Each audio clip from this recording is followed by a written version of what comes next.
सकता हूं कि जो आज विधानसभा के अंदर हमारी वित्त मंत्री आदरणीय दिया कुमार ने जो बजट प्रस्तुत किया, ये बजट मैं कह सकता हूं कि एक जो सरकार का धर्म होता है, राजधर्म, वो और जिस नीति से शासन चलाया जाता है, उस नीति का एक बहुत संतुलित मैं कह सकता हूं कि एक मसौदा बजट के रूप में आज सदन के अंदर पेश किया गया है। ये बजट मैं कह सकता हूं कि अजमेर के अंदर जो ड्रेनेज सिस्टम के लिए हमारे जनप्रतिनिधियों ने बात रखी थी, अजमेर के अंदर हमने विगत कुछ वर्षों से देखा कि कहीं ना कहीं जो जल भराव की एक समस्या बढ़ने लगी थी, उसको लेकर के ड्रेनेज सिस्टम इस शहर का होना बहुत आवश्यक था। हम जानते हैं कि एस्केप चैनल जो हमारा है, एकमात्र निकासी आना सागर के ओवरफ्लो होने पर है। उस एस्केप चैनल को प्रॉपर तरीके से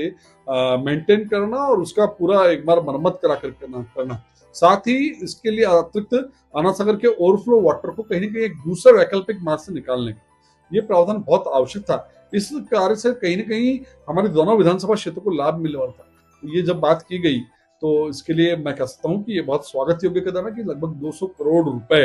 अजमेर के ड्रेनेज सिस्टम को मिले हैं। अजमेर की मैं बात करूं तो हमारे जो अजमेर एल्यूवियल सिस्टम, जो हमारा विद्युत प्रसार तंत्र है, उसको कहीं ना कहीं एआई से जोड़ने का प्रावधान इसके अंतर्गत किया गया है। जो केंद्र सरकार की